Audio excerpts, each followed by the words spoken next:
Hello everyone, I hope you all are fine. So start करते हैं हमारी HTET common section series को। आज हम स्टार्ट करेंगे हिंदी से। हिंदी का हमारा टॉपिक है क्रिया। मोस्टली अकर्मक और सकर्मक क्रिया से ही क्वेश्चंस आते हैं, लेकिन आगे की जो हैं दो चार वो मैं आपको कल वाली वीडियो में करवाऊंगी। आज हम इसको ही अच्छे से करते हैं। सो क्रिया क्या होती है? क्रिया इंग्लिश में बोलते हैं वर्ब। ठीक है, वर्ब यानी कि एक्शन या कोई एक्टिविटी। सेंटेंस में जब हमें दिखता है कि हाँ यहाँ पे कुछ काम हुआ है या फिर वो वर्ड्स जो इंडिकेट करते हैं किसी काम को या किसी एक्टिविटी को, तो उनको बोलते हैं वर्ब। वर्ब यानी क्रिया। ये होती है टू टाइप्स की। मेनली जो क्रिया होती है दो प्रकार की, अकर्मक और सकर्मक। इनके नाम से ही पता लगता है। देखो अ जब लग जाता है किसी के आगे तो वो अ का मीनिंग होता है कि आगे से मतलब मिस होना कोई चीज़ या डिस्प्लेस होना, मतलब ना होना, कमी एक तरीके से। कर्म यानी कि अकर्म यानी कि बिना कर्म के। ठीक है, बिना कर्म के। सकर्मक स लग जाता है तो पॉजिटिव सेंस में आता है, यानी कि कर्म के साथ। इनको देखते हैं डिफरेंस कैसे। अकर्मक में क्या होता है? जो एक्टिविटी अपने आप हो। ठीक है, मतलब उसको कोई कर नहीं रहा है जबरदस्ती, अपने हैंड्स से कोई कर नहीं रहा। ठीक है, अपने आप हो रही है कोई एक्टिविटी, उसको बोलते हैं अकर्मक क्रिया। इसमें क्या होता है? कर्ता जरूर होता है, मतलब करने वाला होता है एक तरीके से, कर्ता कारक इसमें। ठीक है, लेकिन जो एक्टिविटी है वो अपने आप ही हो रही होती है। ठीक है, मतलब हमें ना सेंटेंस पढ़ के पता लग जाएगा कि हाँ ये काम अपने आप हो रहा है और यहाँ पे कर्म है। ठीक है, सकर्मक में कर्म होता है, कर्म कारक यानी कि। ठीक है, कर्ता ने कर्म को, मतलब को वाला सेंस। ठीक है, सो एग्जाम्पल देखो इसके। पेड़ से डाली टूट गई। ठीक है, एक तो ये कि पेड़ से डाली तोड़ी, तोड़ी मतलब किसी ने अपने हाथों से तोड़ी है। ठीक है, पेड़ से डाली टूट गई मतलब किसी ने उसको टच नहीं किया, वो अपने आप ही टूट गई। अपने आप टूटी मतलब अकर्मक, किसी ने तोड़ी मतलब सकर्मक क्रिया। ऐसे ही फसल उगाई गई, उगाई गई मतलब किसी ने फसल उगाई यानी कि बीज बोया किसी ने फसल का। ठीक है, तो सकर्मक क्रिया। फसल उग आई, उगाई मतलब जो अपने आप जो ग्रो हो गई उसके लिए, तो अकर्मक क्रिया। ऐसे ही पक्षी पंखों से उड़ते हैं, मतलब कोई उड़ाता नहीं है उनको, वो अपने आप उड़ते हैं। ठीक है, बूंद बूंद से घड़ा भरता है, बूंद बूंद से घड़ा भरता है, ऐसे नहीं बोला गया ना इसमें कि मैंने घड़ा भर दिया, फिर तो आता सकर्मक क्रिया। अब ये दोनों क्या है? अकर्मक क्रिया। ठीक है, सो ये बहुत ही छोटा सा टॉपिक था यहाँ पे, अकर्मक और सकर्मक। आई होप कि आपको क्लियर हो गया कि दोनों में क्या डिफरेंस है। मोस्टली एग्जाम में क्वेश्चन अकर्मक और सकर्मक क्रिया से ही आता है, लेकिन जो एक आध होंगी तो वो मैं आपको कल करवा दूंगी। आप आज यहाँ से अपने डाउट्स क्लियर कर लो। नेक्स्ट देखते हैं, अब है प्रेपोजिशन। प्रेपोजिशन क्या होती है? प्रेपोजिशन भी मतलब ऐसे वैसे तो कई टाइप्स की होती है, प्रेपोजिशन ऑफ प्लेस, टाइम, मतलब ऐसे, लेकिन हमारे पास क्या आता है? वर्ड्स। ठीक है, एट, ऑन, इन, अपॉन, मतलब इस टाइप के वर्ड्स आते हैं, वो हमें सेंटेंस के बीच में लगाने होते हैं कि इस यहाँ पे कौन सा वर्ड सेट होगा। ठीक है, सो उनमें हम देखते हैं कैसे। फर्स्ट हमारे पास है एट, इन और ऑन, ये तीन वर्ड्स हैं। ठीक है, तीन प्रेपोजिशन है, मतलब इनको कहाँ कहाँ पे यूज़ करते हैं? एट होता है फिक्स प्लेस के लिए। ठीक है, फिक्स प्लेस या टाइम या ऐसी चीज़ या ऐसा प्लेस या टाइम जो चेंज ना हो सके। ठीक है, जिसमें कोई चेंज नहीं आ सकता, उसके लिए। इन होता है मतलब थोड़ा सा लॉन्ग पीरियड है। ठीक है, थोड़ा सा लॉन्ग पीरियड है, हमें एग्जैक्ट नहीं पता कि किस तारीख को किस टाइम। ठीक है, ऑन होता है स्पेशल डे। अब यहाँ पे देखो एक एग्जांपल मैं देती हूँ। मंथ हो गया इन, मतलब किसी मंथ के अंदर की बात, पूरे मंथ की बात की गई है। ठीक है, पूरे ऐसे बोल दिया मई में। ठीक है, मई में कोई चीज़ होगी, अब मई में एग्जैक्ट नहीं पता हमें। ठीक है, किस दिन किस तारीख को, मई में यानी कि इन मई। ठीक है, अब बोला कि 26 तारीख को। ठीक है, 25th of May, on 25th of May, तो 26 तारीख को। ठीक है, यानी कि 26 तारीख पर, ऑन का वैसे मीनिंग होता है पर, सो 26 तारीख पे होगी कोई चीज़। अब एट 3 o'clock। ठीक है, फिक्स टाइम भी बता दिया। सबसे पहले बार वाली जो चीज़ है इन, फिर आया ऑन, मतलब थोड़ी सी फिक्स होगी, डे फिक्स हो गया और डेट फिक्स होगी, फिर उससे छोटे पे आए यानी कि टाइम फिक्स हो गया, बिल्कुल प्रॉपर टाइम भी बता दिया। सो इन सब चीज़ों में ऐसे होते हैं यूज़ एट, इन और ऑन। एग्जाम्पल देख लो, एट बोला फिक्स टाइम यानी कि at 3 o'clock, at 10:30 AM, at noon. अब ये देखो, noon dinner time, bed time, sunrise sunset, ये सारी चीज़ें ना फिक्स होती हैं। हमें ना ऐसे लगता है डिनर टाइम भी फिक्स होता है मोस्टली। देखो 8 बजे, 9 बजे, हर घर में अपना अपना होता है बेशक, लेकिन फिक्स होता है कि इस टाइम पे खाना खाएंगे, ठीक है। नून 12 बजे, ठीक है। सनराइज का भी टाइम होता है, सनसेट का भी टाइम होता है। सो ये सब फिक्स चीज़ें हैं। अब देखो मंथ वाला, वैसे मैंने एक एग्जांपल दिया, उसी से आपका क्लियर हो गया होगा, ठीक है। इन यानी कि लॉन्ग टाइम पीरियड दिया हुआ है, हमें एग्जैक्ट नहीं मालूम। इन मई मतलब मई मंथ में किसी भी टाइम हो सकता है, किसी भी डेट पे हो सकता है। इन समर, समर देखो कितनी लंबी होती है, जैसे 6-7 महीने की, ठीक है। तो उसमें हमें नहीं पता कि लेकिन कोई चीज़ होगी समर में, लेकिन एग्जैक्टली नहीं पता कि किस दिन, ठीक है, किस टाइम पे। इन द समर इन 1990, मतलब पूरा साल ही हो गया। इन द 1990s, ठीक है, 90s की बात हो रही है, मतलब पूरा एक दशक की बात हो रही है 90s की। इन द नेक्स्ट सेंचुरी, अगली सेंचुरी में, मतलब अगले सालों में, अगले 100 सालों में। In the ice age, ice age भी मतलब एक कंसेप्ट है आइस एज का, तो मतलब उस टाइम पीरियड की बात कर दी। सो टाइम पीरियड आएगा इसके अंदर। सो इन आएगा टाइम पीरियड के साथ। अब देखो ऑन, ऑन आएगा किसी स्पेशल डेट, फिक्स डेट पे। On 25 January 2007, on Christmas day. अब क्रिसमस डे का हमें एग्जैक्ट पता है 25 दिसंबर को होता है, ठीक है। ऑन माई बर्थडे, किसी का बर्थडे भी फिक्स है कि सेम डेट पे होगा जिस डेट पे हर साल आता है। ऑन इंडिपेंडेंस डे, पता है किस दिन होता है, ठीक है, इस तरीके से। अब आगे देखो, इन्हीं का एक और यूज़, ये कहाँ पे यूज़ होते हैं, प्लेस के लिए। वो तो था टाइम वाला, ठीक है, वो था टाइम वाला। अब है प्लेस वाला। प्लेस वाला देखो, उसमें भी था एट फिक्स चीज़ के लिए, और इसमें भी है फिक्स चीज़ के लिए, ठीक है, फिक्स पॉइंट की। और हम जब हम बात करते हैं तब होता है एट, जैसे एट अ कॉर्नर, मतलब कॉर्नर की तरफ इशारा किया हमने कि उस कॉर्नर में। At the bus stop, bus stop पे, ठीक है। एट द डोर, दरवाजा, मतलब पूरे घर में से या पूरे रूम में से एक दरवाजे की तरफ इशारा जब हम कर रहे हैं, ठीक है। तो एक पॉइंट की तरफ, मतलब उंगली कर रहे हैं हम उसकी तरफ, ये लगा लो, ठीक है। तो आएगा एट। और जब हो इन, इन मोस्टली आता है, हम यूज़ करते हैं, इन का मीनिंग होता है में, मतलब किसी चीज़ के अंदर, ठीक है। तो एनक्लोज्ड स्पेस यानी कि बंद स्पेस, ठीक है। मतलब बंद स्पेस यूँ नहीं कि पूरी तरीके से बंद हो, मतलब कि चार दीवारी टाइप, या वो पूरा एरिया फिक्स होना चाहिए कि हाँ ये पूरा इसी के अंडर आता है, ठीक है। जैसे कि इन द गार्डन, गार्डन में, गार्डन का एरिया जैसे फिक्स होता है कि कितना, मतलब किस एरिया को गार्डन बोलते हैं, जहाँ पे ग्रास होती है घर में, ठीक है, इस तरीके से। इन दिल्ली, दिल्ली का एरिया कहाँ से लेके कहाँ तक है ये भी, ठीक है, पता है हमको। एक एनक्लोज्ड सा स्पेस है, मतलब कि पता होता है हमें कि किस स्पेस को क्या, जिसको जो नाम दे रहे हैं वो किसके लिए। इन इंडिया, अब इंडिया का भी है बाउंड्रीज वगैरह। In a box, in my pocket, in my wallet, मतलब एनक्लोज्ड स्पेस, ठीक है, कोई भी एनक्लोज्ड स्पेस उसकी बात हो रही है। नेक्स्ट आता है सरफेस। ऑन होता है किसी चीज़ के ऊपर, ठीक है, मतलब सरफेस से जो चीज़ टच हो रही है। एग्जाम्पल देखते हैं, ऑन द वॉल, दीवार पे, ऑन द सीलिंग। अब फैन के लिए देखो, fan is on the ceiling, ऐसे, ठीक है, छत के ऊपर। ऑन द डोर, दरवाजे पर, दरवाजे पर कोई आया है, ऐसे। ऑन द कवर, मतलब जब सरफेस से चीज़ टच होती है, चाहे वो लटक रही है, चाहे वो उसके ऊपर है, किसी भी कंडीशन में हो, बस उससे टच होनी चाहिए, तो आएगा ऑन। सो ये थे हमारे आज के 3 वर्ड्स, जिनके ऊपर हमने आई थिंक डिस्कशन बहुत कर ली, और यहाँ से अब डाउट नहीं रहा होगा आपका कोई। आगे देखते हैं, हमारा ये है चिंकारा ब्रीडिंग सेंटर, ये है हरियाणा जी के, हमारा हरियाणा जी के ब्रीडिंग सेंटर्स। हमने मतलब 2-3 टॉपिक थे इसमें छोटे छोटे से, मैंने वो आपको करवा दिए। आज हम करेंगे ब्रीडिंग सेंटर्स। इनको कैसे याद करते हैं, देखो चिंकारा ब्रीडिंग सेंटर ये कहाँ पे है, भिवानी। एक आध ट्रिक मैं आपको बता दूंगी, कुछ आप अपने आप लगा लेना, ठीक है। चिंकारा ब्रीडिंग सेंटर, इसको कैसे याद करोगे, चाइना यहाँ से बन सकता है, मतलब ची और भी एक सेम सेम सी साउंड आएगी, देखो ची भी मतलब चिंकारा, और भिवानी, भिवानी में, ठीक है।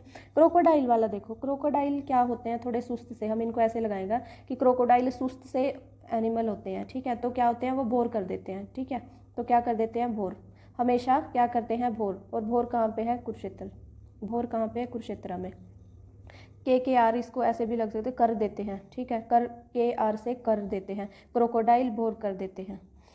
फिजेंट एंड स्पैरो, अब इन दोनों को कैसे याद करोगे, देखो तितर, चिड़िया, मोर, ठीक है। मोरनी, मोर से मोरनी, तितर, चिड़िया, मोर, ये तीनों कहाँ पे हैं, पंचकूला। मोरनी हिल्स में है ये दोनों। फिजेंट एंड स्पैरो का जो रेस्क्यू सेंटर है वो, ये दोनों कहाँ पे है, मोरनी में। सो मोरनी कहाँ पे है, ये तीनों पंचकूला। मोरनी कहाँ पे आती है, पंचकूला, आपको पता ही होगा, मोरनी की पहाड़ियाँ। सो तितर, चिड़िया, मोरनी, इन तीनों को एक साथ याद कर लो। तितर, चिड़िया, मोरनी कहाँ पे है, पंचकूला में। अगला देखो वल्चर, कंजर्वेशन इसमें तीन चार हैं देखो, वल्चर हो गया एक, तो रेड जंगल फाउल हो गया, लाल जंगली गिद्ध, गोरैया, मतलब कई सारे इकट्ठे हो गए, ठीक है। तो इनको पिंजरे में बंद कर दिया, पिंजरे में बंद कर दिया यानी कि पिंजौर में, ठीक है। बहुत सारे हो गए इकट्ठे तो इनको कर दिया पिंजरे में बंद। वल्चर, रेड जंगल फाउल, गिद्ध, गोरैया, इन सबको पिंजरे में बंद कर दिया। ये क्या है, सारे बर्ड्स हैं एक तरीके से, ठीक है।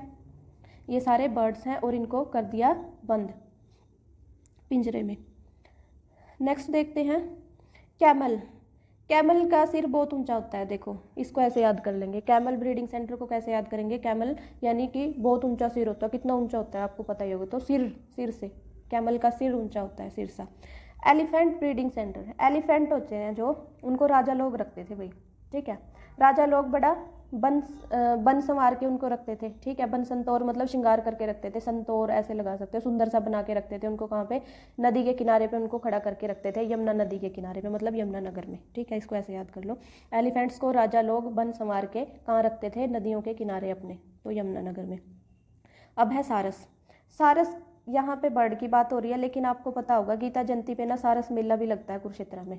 गीता जयंती हर साल लगती है नवंबर दिसंबर के टाइम पे, बहुत फेमस है, एक तरीके से हम कह सकते हैं फेस्टिवल ही है। कहाँ लगता है, कुरुक्षेत्र ब्रह्म सरोवर पे।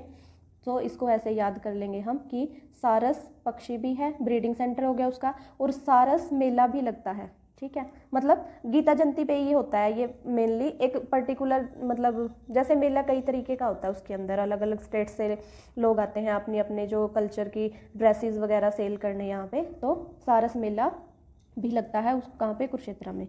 नेक्स्ट है ब्लैक फिजेट। अब वो था तीतर, ओनली तीतर, सिर्फ तीतर की बात आए तो कहाँ था, मोरनी पे, ठीक है। और आए ब्लैक तीतर यानी कि काला तीतर, ये कहाँ पे है, पीपली में। काला तीतर पीपली, ओनली तीतर आए तो मोरनी में। अब है होक डियर। होक डियर, डियर का मैंने आपको बताया था पीछे कि डियर पार्क कहाँ पे है, हिसार में, एक ही है वो, कहाँ पे है, हिसार में। और अब ये होक डियर कहाँ पे, पलवल में। ब्रीडिंग सेंटर कहाँ पे हो गया, पलवल में। Peacock and chinkara breeding centre Jhabua Rewari में। पिकॉक एंड चिंकारा कहाँ पे है, झाबुआ। इनकी अपने आप बना लेना आप टिक, मैंने एक तो आपको बता दी, तो कुछ तो एलिमिनेशन से भी हो जाएगा, ठीक है। नेक्स्ट देखते हैं हमारा जीन प्याजे। जीन प्याजे बहुत इंपॉर्टेंट है, आई थिंक 3 से 4 क्वेश्चंस यहाँ पे आ जाते हैं सीडीपी में जीन प्याजे से, सो इसको बहुत अच्छे से करते हैं। इन्होंने दी थी अपनी कोग्निटिव डेवलपमेंट। कोग्निटिव डेवलपमेंट यानी कि self learning plus environment, environment के साथ जो इंटरेक्शन करके एक चाइल्ड लर्न करता है, उसकी डेवलपमेंट होती है, उसको बोलते हैं, उसके माइंड की डेवलपमेंट, उसको बोलते हैं कोग्निटिव डेवलपमेंट, ठीक है। कोग्निटिव डेवलपमेंट की इन्होंने दी 4 stages. First is sensory motor, next pre operational, third concrete operational, fourth formal operational. Sensory, sensory यानी कि सेंस बेस्ड, ठीक है। सेंस बेस्ड यानी कि इमिटेशन, सेंस बेस्ड यानी कि हम देखेंगे आंखों से, आइज भी तो हमें सेंसेस में ही आती है ना देखना, ठीक है। सो देखेंगे फिर उसको इमिटेट यानी कि उसकी नकल करेंगे, सो इसी से हमारी होगी लर्निंग। सो इसमें सेंसरी मोटर में यही है, बर्थ टू 2 ईयर्स तक ये बच्चा करता है इमिटेशन, लर्निंग फ्रॉम, बिना किसी बात की एक्टिविटीज़ करता रहता है, कोई मीनिंग नहीं होता उनका, सो मीनिंगलेस एक्टिविटी। थोड़ा थोड़ा बोलना शुरू कर देता है, मतलब बोलता है लेकिन उसको लैंग्वेज का प्रॉपर नॉलेज नहीं होता, जर्नल स्कीमा डेवलप हो जाता है। ऑब्जेक्ट परमानेंसी 2 साल के एंड तक आ जाती है थोड़ी बहुत, ठीक है। अब बीच वाली जो चीज़ें हैं वो बहुत इंपॉर्टेंट है, और ये अलग से क्या, किस कंसेप्ट के लिए, एडोलेसेंट एज के लिए फेमस है, ठीक है। सो देखते हैं प्री ऑपरेशनल। प्री ऑपरेशनल में मैंने आपको क्या बोला था कि प्री ऑपरेशनल में ऐसे करेंगे कि ऑपरेशन से पहले कितनी सारी क्यूरियोसिटी होती है हमारे माइंड में, ठीक है, कितने सारे सवाल होते हैं। सो इसको ऐसे याद कर लेंगे। ऑब्जेक्ट परमानेंसी, अब 2 से 7 साल बच्चे को थोड़ी आ गई है समझ, ऑपरेशन से पहले क्या क्या होता है उसको सब पता लग गया है, सब कंसेप्ट पता लग गया है। ऑब्जेक्ट परमानेंसी मतलब उसके माइंड में बन गया है कि कौन कौन से टूल्स जो हैं वो ऑपरेशन के टाइम पे यूज़ होते हैं। वो अपनी मम्मी से क्वेश्चन पूछता है, बहुत ज़्यादा क्वेश्चन पूछता है, डरा हुआ है अंदर से कि क्या होगा क्या नहीं होगा। उसके माइंड में थॉट्स आना शुरू हो गए हैं अबाउट ऑपरेशन, ठीक है। सेल्फ सेंटर्ड, वो थोड़ा सा खुद के ऊपर ज़्यादा फोकस करने लग गया कि मेरे साथ क्या होगा, अपने बारे में थोड़ा सा सोचने लग गया है। एनिमिज्म का कंसेप्ट, एनिमिज्म होता है कि जो एनिमल्स हैं उनको भी ह्यूमन बींग्स की तरह ट्रीट करना, मतलब एनिमल्स नहीं लगा सकते हम यहाँ पे, एनिमल्स नहीं यानी कि ऑब्जेक्ट जो होते हैं, मेनली जो ऑब्जेक्ट, सपोज करो बच्चों के खिलौने, बच्चों के खिलौनों को भी वो ऐसे ट्रीट करते हैं जैसे उनको चोट लग रही है, ठीक है। तो उनको, उनके अंदर भी मतलब लिविंग बींग्स हैं, इस तरीके से वो सोचते हैं। तो इसमें प्री ऑपरेशनल से कैसे कनेक्ट करेंगे, इसमें ऑपरेशन से पहले मतलब एनिमल्स के ऊपर भी दया आने लग जाती है। ईगो सेंटर्ड, थोड़ा सा ईगो आ जाता है, खुद के ऊपर मतलब ज़्यादा फोकस करते हैं तो ईगो आ जाता है। लैंग्वेज डेवलप हो जाती है, प्लस माइनस छोटे बड़े का पता लग जाता है थोड़ा बहुत कि कितना क्योंकि ऑपरेशन से पहले जब हम ब्लेड देखते हैं कि कौन सा बड़ा यूज़ होगा या छोटा होगा, अगर छोटा यूज़ होगा तो क्यों होगा, मतलब इस टाइप के। चाइल्ड मोनोलॉग यानी कि अपने आप से हम बातें करते हैं, ठीक है। कंसंट्रेशन, फोकस ऑन वन, मतलब ये कंसंट्रेशन, सेंट्रेशन यानी कि खुद को सेंटर में रखना, एक ही चीज़ के ऊपर फोकस करना, या सेंट्रेशन एक ही चीज़ के ऊपर फोकस करना, ठीक है, एक ही चीज़ के ऊपर फोकस करना। लैक ऑफ कंजर्वेशन यानी कि चीज़ों को संभाल के रखना बच्चों में नहीं आता अभी तक। सो ये थी प्री ऑपरेशनल स्टेज। एक होता है भाई, क्वेश्चन आता है golden age of learning. Golden age of learning किसको बोला जाता है? लर्निंग से यानी कि बच्चे कब ज़्यादा सीखते हैं? जब वो क्वेश्चंस पूछते हैं। जब क्वेश्चंस कब पूछते हैं? जब उनके अंदर क्यूरियोसिटी होती है। क्यूरियोसिटी कब होती है? प्री ऑपरेशनल स्टेज में, ठीक है। तो यहाँ से ये ध्यान रखना है क्वेश्चन। नेक्स्ट है कंक्रीट ऑपरेशनल। कंक्रीट और एब्स्ट्रैक्ट में क्या होता है? कंक्रीट होती है कंकड़, एक तरीके से सॉलिड फॉर्म जो होती है हमारे पास, ठीक है। एज होगी इसकी 7 से 11। आप इसकी याद कर लो, जो 11 से 18 है यानी कि एडोलेसेंट जो एज है, उससे छोटी वाली क्या है? 7 से 11। आपको ऑप्शन देख के भी पता लग जाएगा ये। तो कंक्रीट में क्या है? स्टार्ट स्पेक्युलेशन यानी कि हम चिंतन करना शुरू कर देते हैं। डिसेंट्रेशन यानी कि पहले तो था सेंट्रेशन यानी कि एक ही चीज़ पे फोकस करते हैं, फिर हो जाता है डिसेंट्रेशन यानी कि कई चीज़ों पे फोकस कर सकते हैं। कंजर्वेशन यानी कि चीज़ों की क्वांटिटी का पता लग जाता है कि हाँ इसको कैसे सेव करना है। कंजर्वेशन वैसे सेव करना होता है, लेकिन इसमें कंजर्वेशन का कंसेप्ट क्या है कि किस चीज़ में क्वांटिटी जो है ज़्यादा है। जैसे 2 बर्तन दे दिए, एक गिलास, एक जो उसमें वो एक गिलास में पानी दे दिया सपोज करो, और बच्चों को अब ये पता लग जाता है कि अगर हम इसको फ्रिज में रखेंगे तो वो बर्फ़ जमेगी ना, वो है तो पानी से ही बनी हुई। लेकिन यहाँ प्री ऑपरेशनल में ये बच्चे को नहीं पता होता, ठीक है, उसको बर्फ़ अलग है पानी अलग है। लेकिन कंक्रीट में क्या पता लग गया कि बर्फ़ भी पानी से ही बनी है और वो फिर से पानी बन सकती है, इस तरीके से। नेक्स्ट है कंजर्वेशन, क्वांटिटी मतलब क्वांटिटी सेम का पता लग जाता है। क्लासिफिकेशन, अलग से क्लासिफाई करना आ जाता है टाइप्स और क्वालिटी के अकॉर्डिंग। रिवर्सिबिलिटी यानी कि चीज़ों को रिवर्स करना। रिवर्स माने रिवर्स कैसे करते हैं? जैसे कोई चीज़, ये नीचे रह गया भाई थोड़ा सा देखो, इसमें ई रिवर्सिबिलिटी, यहाँ आप सिर्फ ये याद कर लो, ये अपने आप रह जाएगा याद, ठीक है। ई रिवर्सिबिलिटी, रिवर्सिबिलिटी क्या होता है? रिवर्सिबिलिटी मैंने जो बर्फ़ का कंसेप्ट आपको बताया वही, कि उनको नहीं पता होता, यहाँ पे उनको पता लग जाता है कि जो पानी है वो बर्फ़ से बना है, और जो बर्फ़ है वो पानी से बनी है, और फिर से उसको पानी बनाया जा सकता है, मतलब अगर उसको रूम टेम्परेचर पे रखें तो, ठीक है। और क्लासिफिकेशन होता है टाइप और क्वालिटी के अकॉर्डिंग चीज़ों को अलग करना, सेपरेट करना। कंजर्वेशन होता है क्वांटिटी सेम, यानी कि अगर एक गिलास में पानी है और अगर उसको बाल्टी में डालेंगे तो भाई उसकी क्वांटिटी सेम नहीं हुई, बर्तन बड़ा था इसलिए हमें लग रहा है। इस तरीके की नॉलेज बच्चों को हो जाती है, पार्शियल नॉलेज आ जाती है। सीक्वेंस में लगाना आ जाता है। पार्शियल नॉलेज होती है कि जैसे यहाँ पे दिया गया है कि ये जो ब्लैक वाला भी है शेडेड पार्ट, ये भी इसी का पार्ट है सर्कल का। सो मैथमेटिकल में थोड़ी सी डेवलपमेंट क्या हो जाती है? पहले होता है ओनली प्लस माइनस, फिर आ जाता है उनको डिवाइड करना, मल्टीप्लाई करना आ जाता है। Inductive reasoning, inductive reasoning IPG। Inductive reasoning में क्या होता है? IPG, इसको ऐसे याद रखना, move from particular to general, मतलब पर्टिकुलर चीज़ से होके हम जर्नल ट्रूथ तक पहुंचते हैं। एक जर्नल कंसेप्ट बन जाता है, जो जैसे जर्नल ट्रूथ होते हैं उस तरीके से हम इसको लगा सकते हैं। एब्स्ट्रैक्ट थिंकिंग आ जाती है एब्स्ट्रैक्ट ऑपरेशनल स्टेज में, यानी कि हम भावों को समझने लग जाते हैं, ये लगा लो, ठीक है। ऑब्स्ट्रैक्ट हो। Concrete thinking fully developed, concrete thinking यहाँ पे डेवलप होनी शुरू हो गई थी, तो यहाँ पे फुली डेवलप हो चुकी है। एब्स्ट्रैक्ट थिंकिंग जो है वो स्टार्ट हुई है डेवलप। मेंटल कॉन्फ्लिक्ट होता है। डाइवर्जेंट थिंकिंग होती है। डाइवर्जेंट थिंकिंग मैंने आपको बताया क्रिएटिव थिंकिंग, यानी कि हम एक ही चीज़ को कई तरीके से सोच सकते हैं। हाइपोथेटिकल, हाइपोथेटिकल क्या होता है? ये एडोलेसेंट में होता है। जैसे कि किसी चीज़ को लेके हमारी जो प्री कंसेप्शन हम लगा सकते हैं जो कि फेक होती है, ठीक है। हाइपोथेटिकल होती है जो चीज़ें, वो होती हैं फेक, मतलब हम अपने माइंड में एक खाका तैयार करते हैं किसी चीज़ का जो सही नहीं होता। ये डिडक्टिव रीजनिंग होता है, DGP से इसको याद कर लो, यानी कि जर्नल कोई हमें चीज़ बताई, हम फिर पर्टिकुलर, जैसे एग्जाम्पल देखते हैं इसका। डिडक्टिव एंड इंडक्टिव, इसको है DGP और इसका है IPG। अब जर्नल चीज़ बता दी हमें क्या, एक है सेब फ्रूट है, केला फ्रूट है, और आम भी फ्रूट है, ठीक है। ये हमें पर्टिकुलर चीज़ पे बता दी, ठीक है। ये सारी हैं पर्टिकुलर अलग अलग चीज़ों में बता दी। तो हमने क्या जनरलाइजेशन की कि जो आम, केला, फ्रूट ये सब क्या हैं, फ्रूट्स हैं। मतलब फ्रूट्स जो हैं वो मीठे होते हैं, एक तरीके से ये लगाओ। हमने क्या कहा, बोला कि आम मीठा है और वो फ्रूट है, केला भी मीठा है और वो फ्रूट है। मतलब सारे जो फ्रूट्स हैं वो मीठे होते हैं। इस तरीके की हमने जनरलाइजेशन बना ली। और इसमें क्या होता है, एब्स्ट्रैक्ट में हमें पहले बता दिया जाता है कि फ्रूट्स जो है मीठे होते हैं, सपोज करो। तो हम लगाएंगे कि केला भी मीठा है, आम भी मीठा है, सेब भी मीठा है, तो ये सब क्या है, फ्रूट्स। इस तरीके की मतलब एक कंसेप्ट में पहुंचना एग्जाम्पल से। नेक्स्ट है age of stress and storm. आपको पता ही होगा कौन सी, स्टैनले हॉल ने इसको बोला है age of stress and storm. किसको, फॉर्मल ऑपरेशनल, एब्स्ट्रैक्ट ऑपरेशनल और एडोलेसेंट एज भी इसी को बोलते हैं। नेक्स्ट है जीन पियाजे ने दिया है एक मोरल डेवलपमेंट। मोरल डेवलपमेंट से अभी 1-2 साल से ही क्वेश्चन आने लगे हैं, तो ये इंपॉर्टेंट है। देखो, फर्स्ट स्टेज होती है एनोमी। मोरल डेवलपमेंट क्या होता है, यानी कि मोरल रीजनिंग या मोरालिटी की तरफ जो हमारे थॉट्स जाते हैं, ठीक है, उनको बोलते हैं मोरल डेवलपमेंट, यानी कि अच्छाई। मोरल डेवलपमेंट में होता है, फर्स्ट है एनोमी। एनोमी 0 to 5 ईयर्स, इनमें कोई मोरालिटी नहीं होती, ना मोरल ना इमोरल, मतलब कुछ भी नहीं पता होता बच्चे को, ठीक है। नेक्स्ट आता है, ये दो थोड़े से इंपॉर्टेंट है यहाँ पे, हेट्रोनोमस मोरालिटी एंड ऑटोनोमस। अब हेट्रोनोमस मोरालिटी होती है 5 to 8 ईयर्स और ऑटोनोमस होती है 9 to 13, ठीक है, एडोलेसेंट से जस्ट पहले वाली।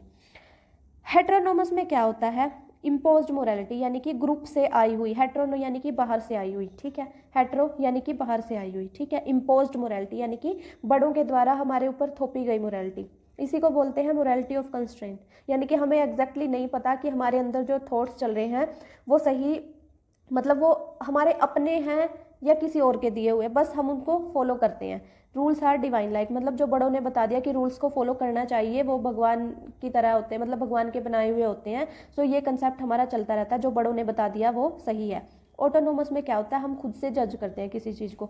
हेट्रो का रेसिप्रोकल होता है, उल्टा हो गया, मतलब हेट्रो का उल्टा हो गया क्या, ऑटोनोमस मोरालिटी, यानी कि 9 से 3 साल। मोरल रिलेटिविज्म, यानी कि हम खुद से रिलेट करते हैं किसी चीज़ को कि हाँ ये ठीक है या नहीं है, खुद जज करेंगे। इंटरनल मोरालिटी, यानी कि हमारी अंदर से मोरालिटी होगी। रूल्स आर चेंजेबल, ठीक है। इसमें होता है डिवाइन लाइक, कि पेरेंट्स ने जो बताया वो ठीक है। यहाँ पे हो गया कि हम चेंज कर सकते हैं रूल्स को।